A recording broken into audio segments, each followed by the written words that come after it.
Hey y'all, just brought some plants from my greenhouse up at the rental house down to my farm. As the months go on, it's so exciting to know that I'm getting closer and closer to living in this house that we're building, so I don't have to go to my rental back to here, even though it's just like a 10-minute walk, but that I'll have all my plants and my whole life and everything right here.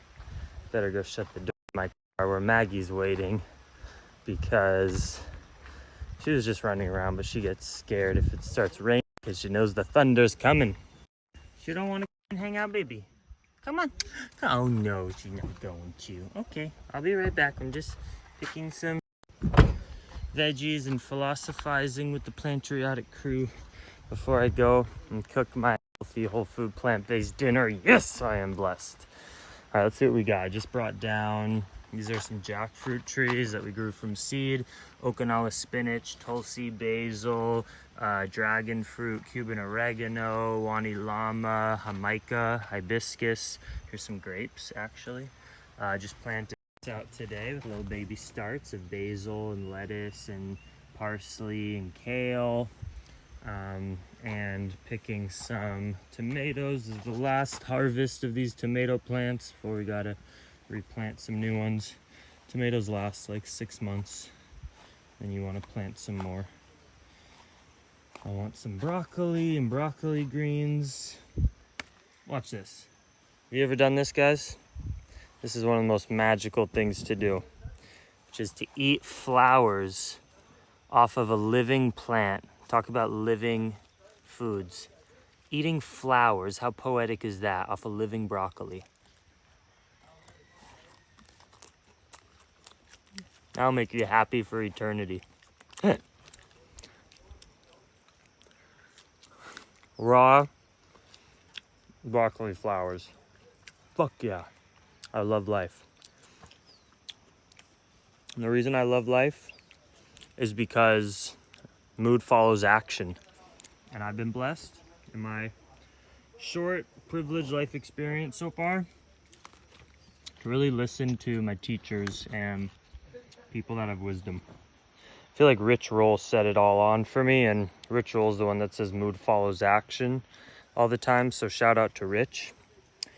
But I struggle, just like all of you, with tendencies of anxiety, even depression. You could say substance abuse, although mine haven't been that bad in life, but definitely I get into ruts, smoking too much weed, smoking some natural tobacco, which even though I grow it, and it's a great natural pesticide to have on any farm, even if you don't smoke it, you know, that shit'll get addicting, and that ain't good for you. Cause cancer. No bueno. And I'm just like you. I fall victim to all that shit. Right now, I'm doing good. And the reason I'm doing good, and I'm so stoked on life and happy and mindful, is because whenever I get into ruts and I let myself abuse anything that I know isn't healthy, it's not just drugs. It can be toxic relationships. It can be substances, of course. It can be addiction to technology, addiction to money, ego, addiction to sex. Who knows? But whenever you let yourself fall victim to certain addictions that you know are totally not serving you long term, then you start hating life and you get depressed, and being depressed is worse. I've never suffered from like clinical depression where I've needed medication or anything, but that absolutely dreadful feeling of not liking life and hating yourself and being embarrassed and not wanting to communicate. Ugh, it's the worst, right? I've been there. We've all been there. If you're human, especially in freaking 2020, and if you've grown up with technology and away from tribal and agricultural existences or wilderness, you're bound to struggle with some depression and anxiety, because living in the purely material world is a disaster. There's too many examples. It just makes us depressed versus having deep connection to tribal existences, one another. You know, I'm reading this book by Joan Hari. Everyone needs to read it or listen to it on audiobook. That's what I just did. Called Lost Connections. It's just about how the society that we've set up, modern society, is just so bound for failure for our mental health. And that's why the rates of depression and anti-anxiety and antidepressant drugs are so popular. And really the answer, I think, to all of that stuff, it's actually quite simple. The answer is get more rooted to nature, find yourself work that brings you meaning and it's connected to other people's work as well. You're all working together in a collective way. Isolation is not good for your mental health. Addiction to technology, not good for your mental health. Moving your body, very good for your mental health. Breathing fresh air, yoga, pranayama, breath work, very good. It's just like, if you've watched The Social Dilemma, that social media movie, these companies are literally hijacking our instinctual behaviors to want this dopamine hit. Like when you get likes on a post or something on social media, it's firing up your dopamine to say like, people love me. And we like that because we grew up in these tribal existences where we want support from one another, except a like on a picture is such weak currency.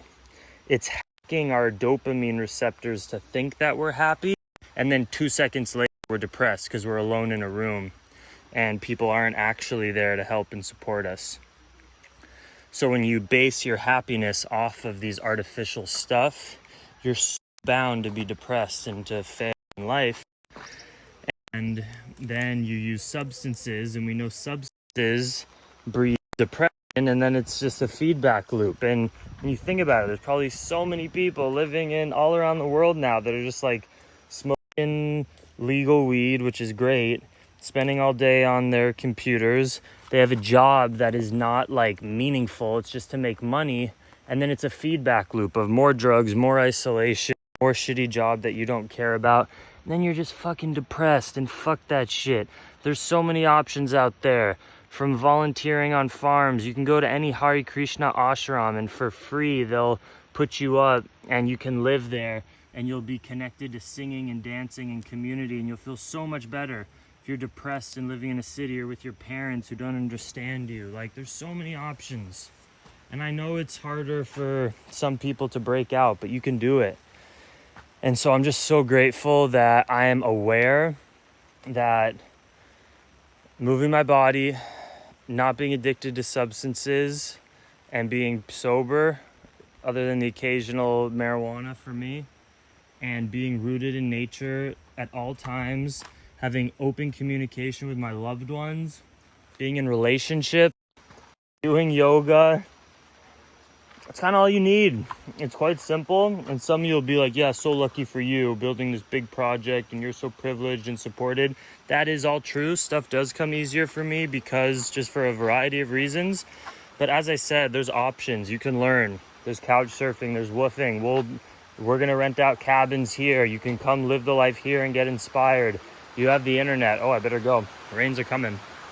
But if you're in a rut, you know what you need. You need nature, you need community, you need love, you need to read Lost Connections by Johan Hari, or you need to DM me and we'll do some coaching and accountability partner stuff. You guys got this. Much love. Dream extreme.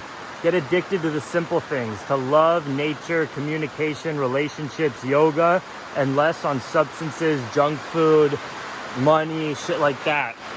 Peace.